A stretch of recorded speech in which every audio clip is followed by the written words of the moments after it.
하는 보도자료를 버젓이 내고 있습니다. 공업 면적이 어디 늘어났습니까? 시민을 기만하고 우롱하는 지금 우리 박형준 시장님의 계획입니다. 과연 이런 계획을 한국 갯벌은 세계 5대 갯벌의 하나고 그 탁월한 가치를 인정받아서 이미 2021년에 유네스코에 의해서 세계자연유산에 등재되어 가지고 있습니다. 서천, 신안갯벌, 순천, 보성, 고창 4개 갯벌이 등재되어 가지고 있는데 그 한국 갯벌을 대표하는 곳으로 지금 우리가 알고 있는 곳이 순천입니다. 근데 순천은 최근에서 지속 가능하고 현명한 이용의 어떤 상징으로 세계에 알려진 곳인데 순천만 이전에 한국 갯벌을 대표하는 곳으로 세계에 알려졌던 곳이 새만금이고 그 새만금 이전에 한국 갯벌을 대표하는 곳으로 알려졌던 곳이 동양 최대의 철새도래지 신이 내린 축복의 땅 낙동과 하구입니다. 뭐 성명서에도 밝혔습니다만 온갖 난개발로 인해 가지고 쪼그라들 대로 쪼그라들었지만 워낙 천혜의 자연 조건을 갖추고 있기 때문에 현재의 상태만 가지고도 한국을 대표하는 또 세계적인 자연유산들과 어깨를 나란히 하는 이런 세계적인 자연유산으로 기능하고 있습니다. 남아있는 보호구역의 면적만 하더라도 한국 갯벌을 대표하는 곳으로 알려진 순천만의 3배에 해당하고 이곳이 그렇게 대단하더라 하는 것들을 상징하는 게 이 지역에 찾아오는 새들입니다. 한국에서 어디에서도 찾을 수 없는 새들이 찾아오는 이런 곳으로 기능하고 있습니다. 낙동강 하구의 대표적인 모습들 몇 모습만 먼저 간단히 보시면 여기 바다 쪽 모습입니다. 낙동강 하구의 제일 바깥쪽 모습이고 이곳에서 바라보는 풍경은 이곳을 찾는 세계인 모두를 감동시키는 웅장한 세계 어디에서도 만날 수 없는 세계급 자연 풍광을 가지고 있습니다. 그리고 넓은 갯벌이 곳곳에 이렇게 펼쳐져 가지고 있습니다. 특히 낙동강 하구 갯벌은 여름이면은 이 끝없는 이런 초록의 갯벌이 펼쳐집니다. 세계 어디서도 만나기 어려운 초록 벌판이 넓게 발달하면서 이 새들을 불러 모으고 있고 또 하구의 섬들에는 모래섬들 곳곳에 육지에서는 만날 수 없는 사구식물 군락들이 이렇게 발달해 가지고 있습니다. 그리고 갈대밭 하나하나의 면적은 낙동강하구 얼숙도, 도요등, 장자도, 맥도 생태공원 한 곳 한 곳의 갈대밭 면적이 순천만 하나의 갈대밭 면적과 맞먹는 이런 어마무시한 갈대밭들이 지금도 곳곳에 펼쳐져 가지고 있습니다. 그뿐 아닙니다. 내륙 섭지라든지 잘 발달된 김해 평야 거기에다가 이 유라시아 대륙과 태평양을 잇는 지리적인 이점까지 세계 어디에서도 만날 수 없는 천혜의 자연 조건을 갖추고 있습니다. 그래서 이런 이유 때문에 과거 신이 내린 축복의 땅 동양 최대의 철새도래지라 이렇게 불리는 곳입니다.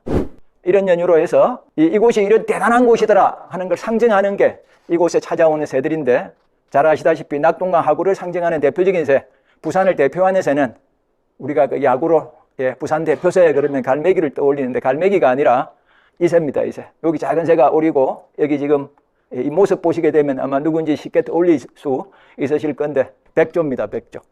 백조의 호수가 유럽이 아니고 러시아가 아니고 바로 우리 부산입니다.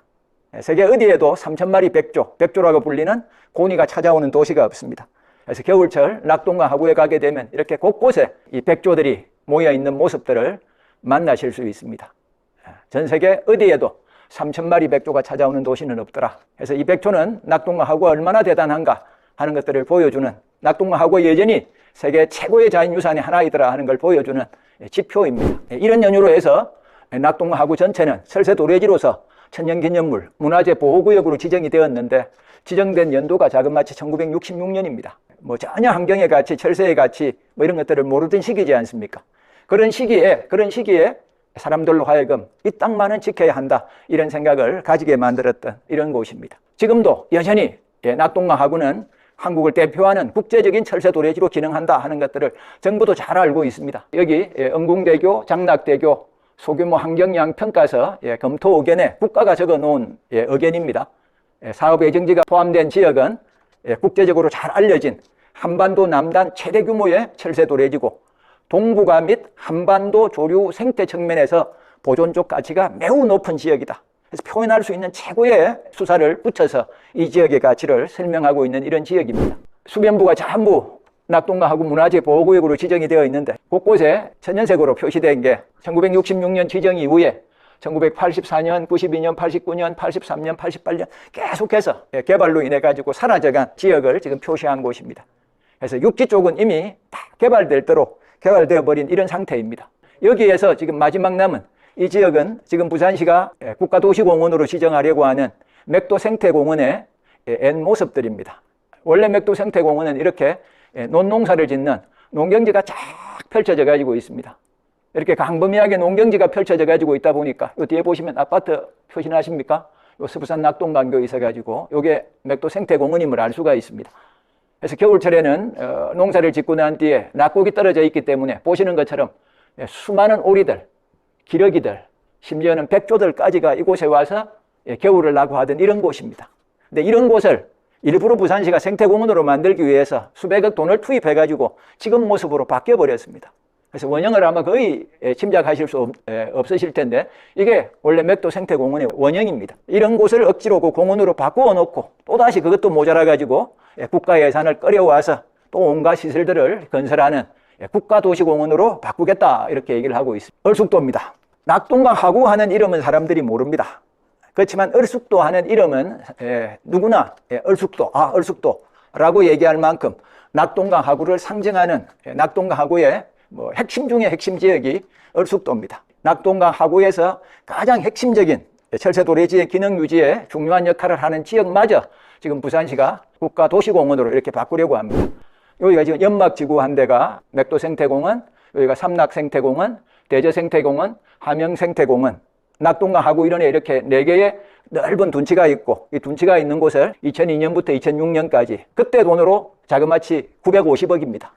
그때 돈으로 950억 원을 들여가지고 이 맥도생태공원을 만들고 삼락생태공원을 만들고 대저생태공원, 함영생태공원을 만들었고 이것만으로 그친 게 아니죠. 2009년에서 2012년까지 4대강 사업하면서 또 몇백억을 부어가지고 여기를 완전히 도시면공원으로 바꾸었습니다. 그래서 이미 공원으로 기능하고 있는 시민들의 사랑을 받고 있는 이런 지역입니다. 근데 이곳을 이름만 바꾸어가지고 국가도시공원으로 지금 바꾸겠다는 겁니다. 여기 국가도시공원 기본부상 마스터 플랜 해가지고 언론에 소개된 내용들을 한번 보십시오. 이미 시설들이 들어설 만큼 들어섰는데 국가도시공원 지정을 빌미로 해서 국립자연유산은 메모리얼 힐, 얼숙도 기념거점구역, 조망 램프 타워 온갖 가능한 시설들을 다 유치하겠다는 겁니다. 여기는 그렇게 해야 될 구역이 아니죠. 낙동강 하구 철새도래지 생태계 기능 유지에 핵심 역할을 하는 지역입니다.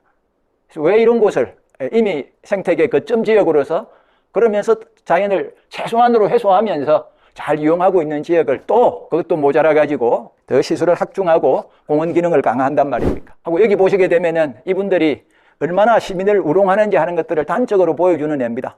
요 뒤에 보시게 되면은 요게 부산시 그 사회지표에 나와가지고 있는 부산의 공원 면적입니다.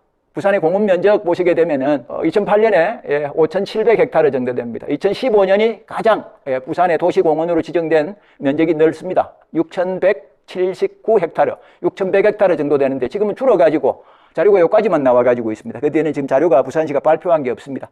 지금은 6,000에서 4,000으로 공원 면적이 갈수록 사회가 나아진다 그러면 그리고 15분 공원을 만들고 시민의 삶의 질을 높인다 그러면 공원 면적은 당연히 증가해야 되지 않습니까? 그런데 증가는커녕 30% 가까이 이렇게 줄어들었습니다.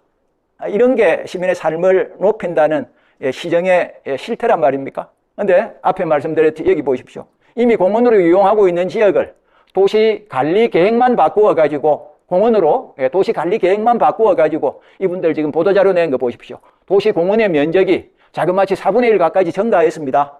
그러면서 예산도 5천억 이상 공원을 조성하는 비용을 줄였습니다. 하는 보도자료를 버젓이 내고 있습니다. 공원 면적이 어디 늘어났습니까? 시민을 그야말로 기만하고 우롱하는 이런 처사지 않습니까? 그것도 모자라가지고 국가도시공원으로 지정해서 국가 예산을 받아서 여기에 이름은 기후환경 클러스터 그럽니까? 그래서 온갖 시설까지를 유치하겠다고 하는 게 지금 우리 박형준 시장님의 계획입니다. 과연 이런 계획을 그 내용을 우리가 조금만 자세히 뜯어본다 그러면은 어떻게 동의할 수 있겠습니까? 까닭에 생태계 보고 낙동강하구는 국가도시공원이 아니라 특히 핵심 역할을 하는 이 지역은 국가도시공원이 아니라 세계자연유산으로 선계되어야 한다 하는 너무나 당연한 말씀을 지금 드리고 있는 겁니다. 정말 부산시가 국가도시공원을 지정하고 시민들의 삶의 질을 높이려 한다 그러면은 국가도시공원은 부산 시민들이 이용할 수 있는 대규모 부산을 상징하는 랜드마크로서 시민공원 조성 운동을 벌였던 게 둔치도입니다. 둔치도의 땅들을 그때 당시에 내셔널 트러스트를 통해 가지고 시민들이 땅을 일부 확보한 뒤에 그 부산시에 이걸 기증하고 그러면서 100만 평 도시공원 조성 운동을 펼쳤지만 시의 협조 부족으로 인해서 결국 실패를 했습니다. 하다 실패를 하니까 이분들이 여기는 이미 공원으로 지정되어 있고 보호구역 내에 있으니까 시가 반대할 이유가 없더라 해가지고 지금 옮겨서 이곳에서 지금 국가도시공원 지정 운동을 하고 있는데, 이건 국가도시공원을 지정해서 우리 지역의 가치를 높이는 게 아니라 그 남아있는 낙동강 하구의 가치를 더 떨어뜨리는 행위입니다. 그래서 지금이라도 이 낙동강 하구의 핵심 생태계를 도시공원으로 바꾸는 게 아니라 처음에 계획대로 둔치도를 국가도시공원으로 조성하는 것이 가장 좋은 안이라 생각합니다. 그리고 만약에 그것이 어렵다 그러면은 낙동강 하구 생태계에 미치는 영향이 적은 강서낙동강교 북쪽에 대저생태공원이라든지 함영생태공원은 아래쪽에 있는 얼숙도나 여기 맥도생태공원에 비해 가지고 도심에서의 접근성이 훨씬 높습니다. 하고 함영생태공원 같은 경우, 대저생태공원 같은 경우는 지금도 수많은 사람들이 찾아서 이곳을 쉽게 접근해서 지금도 많은 사람들이 이용하는 이런 곳입니다. 그래서 이곳을 국가도시공원으로 지정하거나, 그것도 어렵다 그러면은 여기 지금 보시게 되면은 낙동강하고 낙동강대교부터 서낙동강교가 요 이하가 다 지금 문화재 보호구역입니다. 그래서 지금 이분들이 국가도시공원으로 지정하려고 하는 게 문화재 보호구역의 가장 센터에 있는 얼숙도하고 맥도생태공원 이 지역을 지금 국가도시공원으로 지정하려고 합니다. 그래서 여기가 아니라 1순위는 처음 100만 평 시민공원 조성운동을 했던 둔치도, 어렵다 그러면 2순위는 강서낙동강교 북쪽의 대저생태공원과 함영생태공원, 거기도 어렵다 그러면은 부산시가 맥도 그린시티를 조성하려고 하는 맥도 그린시티 조성 예정지, 그래서 후보지는 많습니다. 그래서 이런 곳에 아마 국가도시공원을 지정한다 그러면 그땐 저희들도 부산시의 의지가 있다라고 같이 동의하고 박수를 보낼 수 있을 겁니다. 근데 지금의 위치는 아까도 말씀드렸습니다만 그나마 남아있는 낙동강 하구의 생태적 기능을 훼손하지 않을 수 없습니다. 연인은 800만 명이 찾는다 그러는데 그 좁은 지역에 얼숙도와 맥도 생태공원에 800만 명이 출입하기 위해서는 또 그 사람들이 출입하면서 일으키는 교란은 이 지역의 생태적 그 가치를 훼손할 수밖에 없습니다. 그래서 다시 한번 저희들은 지금 부산시가 국가도시공원을 추정하고 있는 얼숙도와 맥도 생태공원은 국가도시공원이 아니라 세계자연유산으로 등재해서 정말 부산의 격을 높이는, 그러면서 이 지역의 세계적인 자연을 이용해서 미래 부산 발전의 자산으로 삼는 이런 현명한 결정을 내리기를 촉구합니다.